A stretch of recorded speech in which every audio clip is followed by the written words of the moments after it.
Hey everybody, it's Dr. Levi. Welcome to our channel. Today we're talking about gel pads and wrist supporters. So often on some of our social media platforms, especially Twitter and Facebook, we get a lot of questions about, hey Dr. Levi, what's the best gel pad? What's the best wrist support? So let me tell you about this. Overall, the best support for your whole body is your intelligence and your knowing what to do. The wrist pad and the gel supports, those are only what I call reminders of how to keep your body appropriately and ergonomically balanced. However, it's you and your brain that has to do the work. So I want to go over a few things with you that I believe will be helpful. So the gel pads and the wrist supports, and of course you can have wrist supports also on the keyboards even.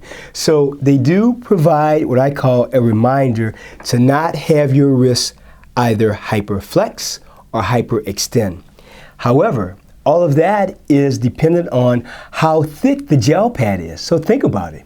If it's very, very thin, if you keep your wrist on that long enough, even if it's a gel pad, that will compress. If it compresses, that becomes not as supportive for your body.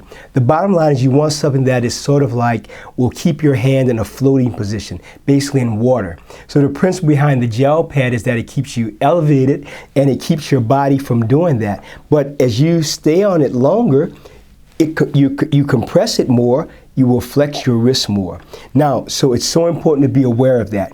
Take a break, change the pad if you can. I've always said it's better to have two different pads. You can change every 45 minutes because trust me, the ergonomic balance of that pad will change because your hand changes throughout and that pad will compress. So that's not often talked about, but I want to share that with you. I want you to know these things so you can avoid injuries, but more importantly have healthy hands and of course a healthy life. So now with respect to the wrist supports that you can have on a keypad, we'll talk about that in our next set of videos. Today, mouse use. The other thing about the mouse, when you have a wrist pad that supports your wrist, of course, when you're using a mouse, it's so important that you, again, keep your elbows at 90 degrees. The true ergonomic principle is that it's better, by some research, to have the keyboard under tray, where your keyboard is not on top. For myself, I like everything. I want to see the keyboard. And for me to type, because I don't type that great, I have to look at everything I'm pecking on basically like this. So bottom line is this. For the hand, this is the area of function. One plane of motion. Not this and not that. One plane of motion. Keep your arm there.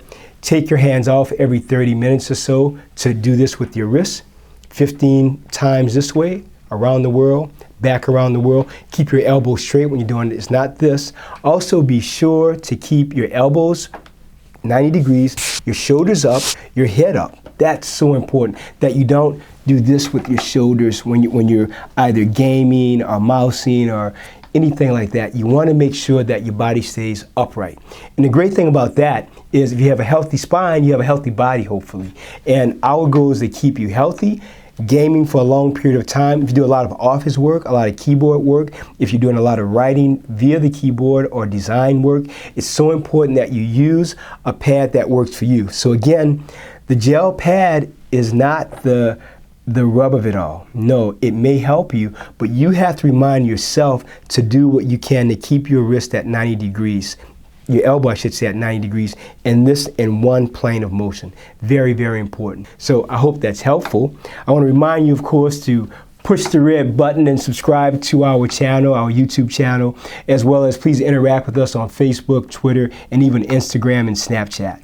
Well, it's Dr. Levi. I really appreciate you, and I hope you appreciate the educational stuff that we give you. It's all about giving you good stuff that you can take with you and be a better person, and more importantly, be healthy. Well, this is Dr. Levi. Hit the red button.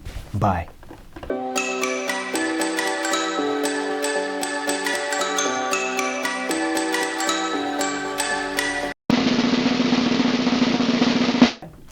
Hey, this is Dr. Levi. I want to give you a one-on-one tutorial again about proper placement of your hand, wrist, and elbow while you're at the keyboard, while you're playing the game. If you're an esports or gaming athlete, or if you're someone who's at your desk quite a bit during the day for 6, 8, 9 hours a day or even more, I want to show you some things to do and also some things to avoid. So avoid doing this to your wrist when you're at your computer or mouse, this hyperflexion movement.